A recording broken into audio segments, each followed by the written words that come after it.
Hello and welcome back to the Plant Pod Palace. You'll notice here that I'm sitting on my workstation wooden plank and I've got some plants in LECA here on the floor, which means we're going to work on them. I've got some work to do on these. I noticed a funky smell. I asked my partner to come give it a smell because she knows nothing about plants, so she'd be unbiased. And yeah, they smell a little weird. So I'm going to be changing the LECA on this today and telling you the story of why I think the plants smell kind of funky and why they need some work. Just a quick rundown on what I've got here and what I'm going to do. So I've got my plants here in their nutrient solution. I have a diluted 99% rubbing alcohol spray bottle, a clean bin for when they are repotted and replaced. I have some paper towels, alcohol prep pads for extra disinfecting, more isopropyl alcohol just in case I need some more, some clean LECA right here. I also have a couple container lids to put plants on while I'm disinfecting them, and I'm just going to go in an assembly line kind of deal. So essentially, at the beginning of my LECA journey, I didn't have a ton of LECA to work with, but I had a lot, just not a ton of it. That sounds so ridiculous, but like I didn't have huge amounts of LECA, but I had a decent amount, and I was soaking a bunch to do some conversions and some propagations, and I was using a yogurt container. Well, at the time, I didn't know that the yogurt container wasn't actually clean.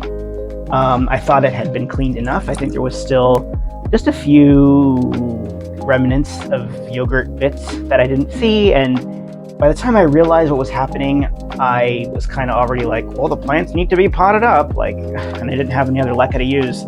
I saw that the water was fizzy, and if water is fizzy while you're soaking LECA, I think that's a bad sign in retrospect.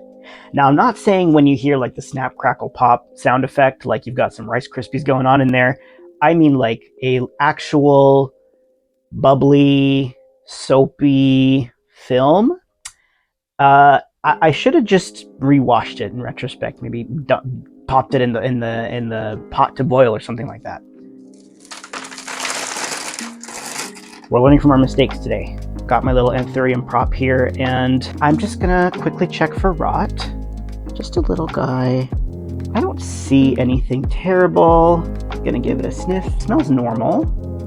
I'll just pinch off any roots that look a little dodgy. I think that is okay. So we're gonna set that down.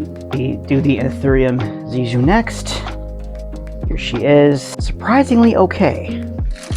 Tip the pot.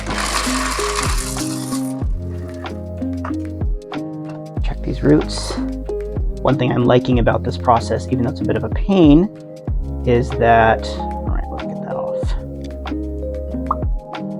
Even though it's a little bit of a pain, is that I'm not having to sit here and peel off every last bit of soil. The LECA just comes off, so that's really convenient for me. I do see a little bit of dirt there. Working on that. Yeah, a lot of brown bits. All right, we'll set that aside. This one's gonna be a pain, my Syndapsis pictus satin pothos, because it's a lot of cuttings in one pot to become one plant. Leaves looking good. The roots look mostly okay. A couple are a little bit dodgy. I will pinch those off. So you'll notice here that this portion of the root is not the same color as the rest, and that tells me there could be some kind of rot happening. So I'm going to carefully pinch that away. Unfortunately, this means it might have to re-root, and that is very sad. So now we've got one single root left. Maybe in retrospect I shouldn't have been that aggressive, but it should be okay. Interesting. I think I'll just do a rubbing alcohol treatment on this and not be as aggressive going forward, because I do want, the roots they're not a ton of them. So I do want to keep whatever they have. So you'll notice here, the tippy tip of this root is black, like solid black. Not the correct color. It is definitely the wrong texture. It's kind of withered and mushy at the same time. So I will just pinch that off right there. Here's my pink syngonium. Yuck. So the case of this syngonium is a little bit different. This is actually conversion, not a propagation. So I'm expecting to see a few things that are not stellar. So first of all, again, there's that fuzziness that doesn't look quite right. These roots are also rotting, but I think this is a normal part of conversion. See that as I rub this, there's a little bit of root sloughing off into my hands. I think this is the, the part of the process where the roots are adapting to LECA, so they're sloughing off some of the soil adapted root covers and getting new roots. I'm not too concerned about this. I could just clip these off and treat the rest with a rubbing alcohol fix. More LECA, more problems. Going in for the smaller ones now. This Marble Queen. This one is actually so-so. Not too bad. There is some, in the cut node area, it looks a little weird, but I'm not too worried.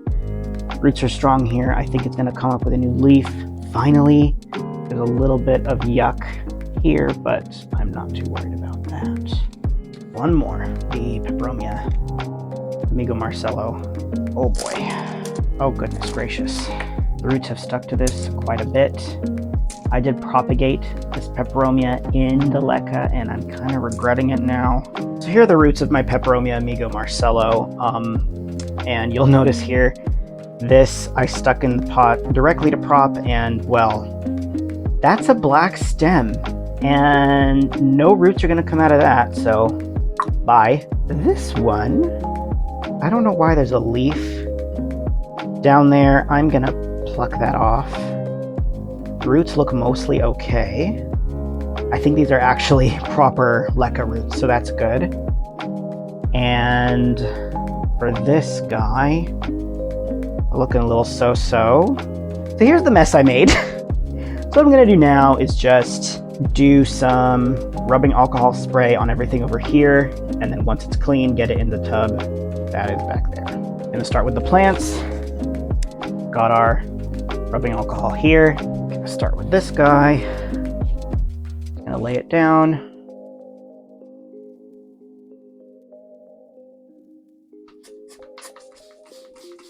There you go.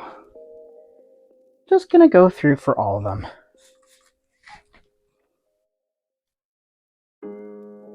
So what I've learned from this mess is, first of all, I don't soak LECA anymore. I've learned that you can actually just wash it and it will be just as prepped, if not better. So first of all, I learned, don't soak your LECA. Second of all, I learned that if you do soak your LECA for some reason, make sure your container's clean. And if it smells funny, don't use it. Here I was thinking, oh, but I'm rinsing it with nutrients and hydro guard, so it'll be fine. It wasn't fine. It wasn't fine at all. It was the opposite of fine. It was, hey plants, do you want to live with some yogurt bacteria that I thought I washed off, but I didn't? Ugh, stinky. I've never done this for plants. I've never done this rubbing alcohol thing. I was told by some LECA enthusiasts that I did need to disinfect. I probably should be using hydrogen peroxide. The thing is, I don't have any, and I'd rather not wait too long to get these plants out of their yucky situation. Plants have also been rinsed, so we're gonna pat dry, just so in case I got the leaves wet or something, I don't cause some kind of leaf rot as well. So this plant, this poor syngonium. So see how after I rinsed with rubbing alcohol and rinsed it off, the roots look a little different. I have been able to slough off yuckiness. Also,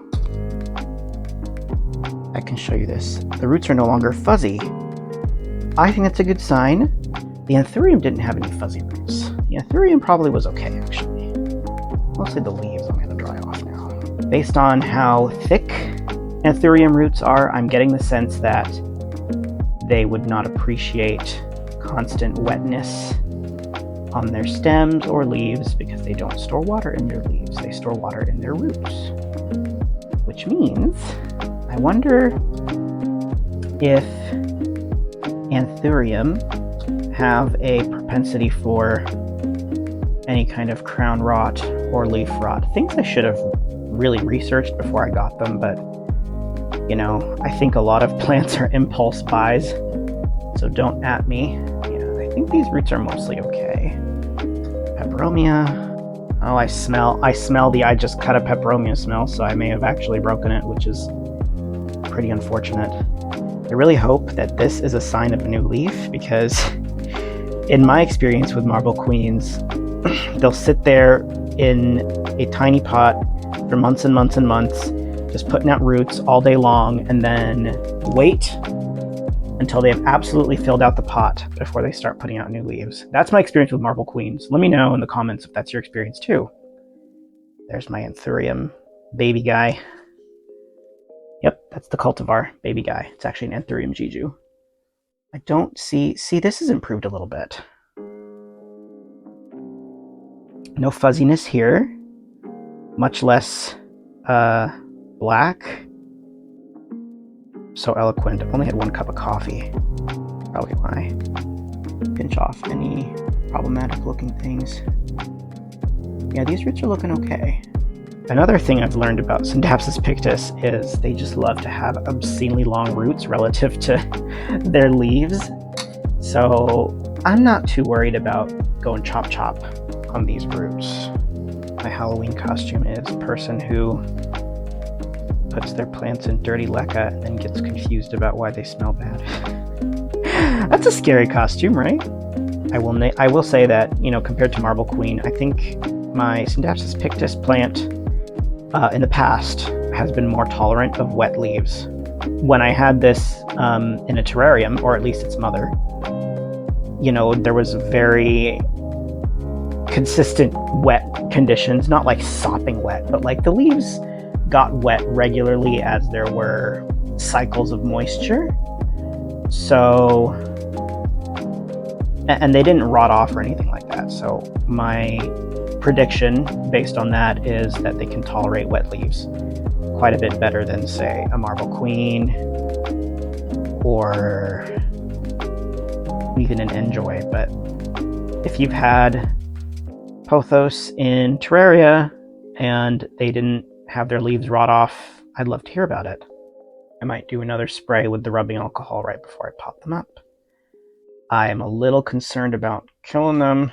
There was a time when I had a Ficus pumila creeping fig in soil, and it had what I later learned wasn't a pest problem, but I thought it was a pest problem, so I did a soil soak in a hydrogen peroxide solution, and the plant just died.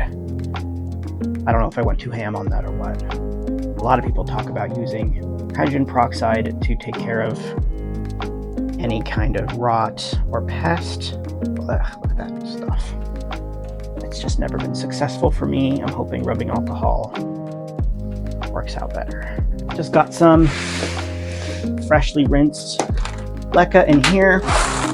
Not to worry, I have done plenty of preliminary rinses outside, so I'm not too concerned about LECA residue getting in my pipes. I will say that I kind of just did it, oh, you know, what the heck, I'll just pre-rinse it, even though I've already rinsed it like 17 times, and I still had residue, so it just goes to show that, like, there's always going to be a little bit, I think. Let's get the anthuriums done first. I'm actually going to put them together. Don't tell them. Well, they know, but don't tell them. I like to use a little net pot to put LECA in the big net pot. Literally, I wish I could show you the steam, but it is literally piping hot. Fresh out the bathtub, super, super rinsed. And I don't have a fancy sieve.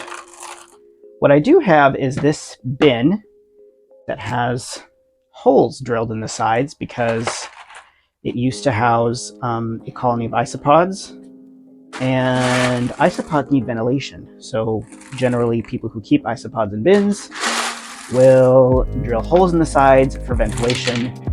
This particular species needed a decent amount, moderate, which means nothing. I made it have meaning, but yeah, moderate ventilation, quite a few holes, very small, definitely not big enough for any LECA pieces to fall through. I'm gonna do a little tippy tap here. There we go. Because there were already holes drilled in, I didn't need to worry about, oh, I gotta dump out the water, but it's gonna go all over, the LECA's gonna fall. Not to say that I didn't drop any LECA, I did. I had to like leave the tub, the faucet going so that it didn't start draining. And God, have you ever had to get these things out of a bathtub drain? It is just, for me, it's kind of disgusting because they're just, I have certain associations with drains that they're gross, they're nasty, they're contaminated, whatever. So the new plants are going to go in this bin. So here you go, Mr. Anthurium. Just pop you right in there. And I will give you clean nutrients shortly. We'll do the golden pothos next. And these were two separate props. And since they're doing fairly comparably, I'm going to put them together just because I'm running low on space. Pop those in there. We're getting a new leaf coming out and new roots coming out of the new leaf. And check it out. After my rubbing alcohol rinse, it's not fuzzy anymore. That is not giving me any residue, so that's a pretty good sign. Fairly clean, not bad. And if they all die, they die. What happens? Whatever. I wouldn't be thrilled, certainly, but things happen. You can do everything in your power to prevent occurrences of certain things. And sometimes it's just beyond your control, especially when it comes to a living thing like a pet or a plant. I will say this does not mean you should just, oh, well, it's out of my control, so I'm not going to try to fix anything, especially for like an animal, because no, you should try to fix it. That being said, you can do everything right and still fail. That could happen. That is not something I love about existing, but you can do everything right and still have things not go well and still have things fail. It's not the best thing in the world, but it is a reality and it is a possibility. That's kind of why I think, especially with plant keeping, there's sort of this meme about, oh yeah, I've never killed a plant, and then in the rest of the reel or the short or whatever, it's like a bunch of dead plants. There's just a certain challenge with plants because, first of all, a lot of the symptoms for very different problems look the same. Oh, your plant has yellow leaves? Well, it could be too much water. Well, it could be not enough water. Well, your soil might be too acidic. Well, your soil might be too basic. Like, the symptoms look the same for very different problems. Especially with pests, they can look pretty similar, and pests are so sneaky. So if you've got a pest problem, don't blame yourself. Also, you know, plants are so different from us, and they're so different from animals. They can't cry, they can't limp, they can't whine at you when they need something. Really, all they can do is just kind of persevere. I'm going to put this marble queen in the tiny pot again because that's what it likes. Yeah, they can't cry, they can't whine, they can't limp, they can't throw up, you know, all the symptoms of, like, you know, if you have a cat or a dog. Or if you have a reptile, like, usually their first sign of illness is they stop eating. Yes, that includes ball pythons. Don't at me with, they go on hunger strikes. I don't want to hear it. I don't want to hear it. Pouring myself a bowl of forbidden Cocoa Puffs this fine Saturday morning. My plan today is to go and carve a pumpkin with my partner. So I do need to finish this up eventually so I can go and carry out my plans. Another thing I'm worrying about with my plants is that I did notice a faint version of this smell on a couple of my other reservoir bins. That is terrible. First of all, because I didn't use the yucky yogurt bacteria thing to prep the LECA that they're in, so that gets me thinking, like, why would they be smelling? Like, why would they be rotting? They've been doing fine up until now. I'm also wondering if there is a smell that comes from, you know, when plants are converting to LECA and they're like sloughing off all the old and dead roots. That kind of does create a rot smell because things are literally dying. And is it just something I don't know about? People haven't told me about, so I just didn't consider that it would happen. It is a thing I've noticed in, you know, animal husbandry and plant care. There's just like certain unspoken stuff that in all the guides that I read and watch and consume, they just don't talk about. Things that people just take for granted. If in the course of my plant and isopod journey I find those things, I will absolutely share them with you, because I don't think it's fair that people would have to make what are quite frankly avoidable mistakes because the people who are out there giving advice and guides are not able to clock that there are certain caveats and contingencies that they take for granted that other people would not consider until, you know, the bad things happen to them. Here you go, buddy. This shouldn't be too difficult. Pop it right in, eh? For what it's worth, my other Syngonium conversions are doing pretty good. I mean, actually, this one recently put out a new leaf. Check it out. It's pink as hell. Then again, if I start going, oh, well, it's putting out new leaves, it's growing, so it must be doing fine, I think that's a fallacy, because people kind of apply the same logic to, well, if a plant is flowering, it must be doing well, which is not true, because the opposite could be happening, which is, oh my god, I'm dying. I have to put out my genetic material immediately. I'm going to put out a flower. And people are like, oh my god, the plant is putting out a flower. It must be happy. But it's not. It's not happy. There we go. I like to go in and put the perfect sized LECA to hold up the plant. I am hoping that in my case, if it's putting out new leaves, it must be doing okay. Last plant, Amigo Marcello. Will you please not fall on your ass? We did it! I'll pot it up. Get some nutrient solution in it now. I've got some Pure Blend Grow. Looks like my nice label. A little bit of HydroGuard and some pH down. Yes, I've started adding HydroGuard to my nutrient solutions, and I'm hoping that the addition of HydroGuard will prevent this from happening again. I'll go a little low and slow. There we go. And let's hope that does the trick. I gotta go boil some LECA now, and possibly do this for all of my LECA plants. Pray that I don't have to. Thanks for watching me try to fix my mess. If you want to see more blunders and fixes, then subscribe to my channel and like this video. I have to say it every time. I'm contractually obligated by YouTube.com.